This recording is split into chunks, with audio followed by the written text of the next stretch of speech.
Ya itu memang kemarin kita kayak ngelihat dari pemerannya kita dapat Om Ucus kan. Terus kita menakar-nakar siapa ya karakter yang secara nama tuh cocok kalau disematkan untuk Om Ucus gitu.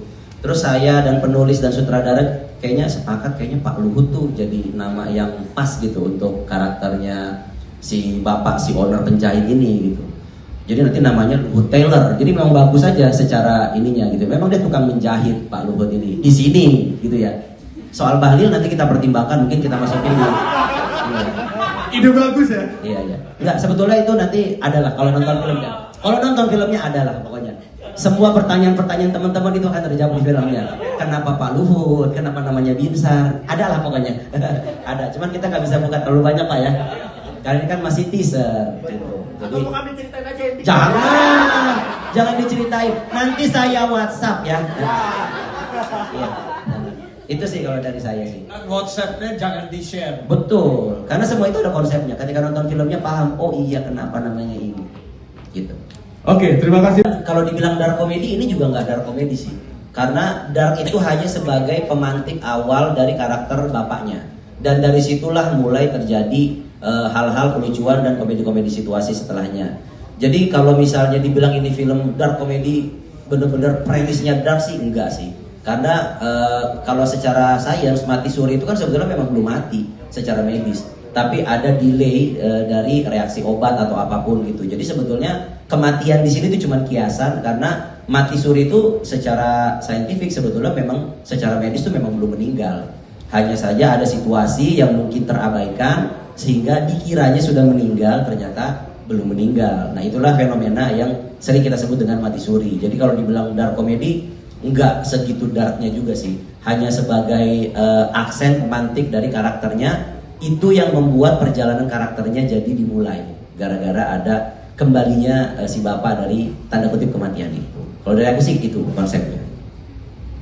Peran lu sebagai produser di sini sejauh apa lingkupnya atau apa yang nggak boleh diambil dari sutradara dan Oh ya, konsep cerita kan memang dari Ridho dan Isi, terus premis itu dibaca oleh tim MD dan mereka suka. Nah cuman untuk perjalanannya kan kita pasti ada pengembangan, ada adjustment. Nah disitulah aku ikutan dari mulai skripnya juga untuk mendevelop skripnya, untuk intinya mengarahkan skrip ini untuk bisa mencapai bentuk terbaiknya. Potensi-potensi yang dimiliki dari konsep yang mereka punya itu gimana caranya kita unlock satu-satu untuk bisa memenuhi kriteria sebagai produk yang sudah menemukan bentuk terbaiknya. Itu sih sebetulnya. Tapi visi kayak misalnya ada visi-visi kreatif dari sutradara, tentu itu pasti ranahnya sutradara. Cuman ada beberapa hal yang terutama di hal-hal komedi, di hal-hal yang sifatnya mungkin dramanya juga gitu. Terutama skripsi itu kita banyak ngobrol bareng ya dari awal developmentnya. ada komedi konsultan juga apa enggak pakai di sini? Nggak ada karena kebetulan sutradaranya memang lebih nyaman formasinya seperti ini, jadi ada penulis, sutradara dan produser.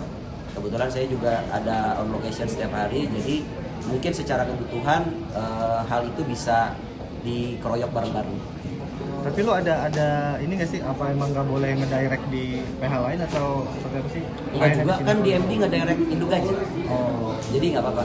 Cuman memang kemarin secara jadwal aku masih ngerjain film yang kemarin tayang, masih post pro. Tiba-tiba temen Isi dan Ridho ini aku tahu mereka punya konsep menurutku menarik gitu. Nah ini sayang kalau misalnya nggak ketemu sama PH yang juga bisa mengeksekusinya dengan baik. Akhirnya kenalin, mereka ngobrol dan ternyata happy. Dan ujungnya mereka malah ngajak kalau misalnya ikutan gabung bisa di mananya gitu. Nah karena sutradara udah ada, penulis sudah ada, Pak Manos malah men-challenge saya kalau produser berani nggak gitu. Oh ya udah, akhirnya menurutku ini juga hal baru kan, belum pernah nge-produce sebelumnya. Nah itu juga yang menjadi apa ya, penawaran yang menurutku ini kayaknya menarik untuk diambil. Apalagi Pak Manoj mempercayakan sepenuhnya dan dia bilang saya nggak mau ikut campur gimana produk ini akan tampil nantinya. Jadi ya udah, kayaknya ini akan jadi background yang menyenangkan sih untuk dicoba. Dan Lolo ya, jadi kayak memang Dan Benny. Iya, ada band itu juga kita baru sadar ternyata mereka main juga ya.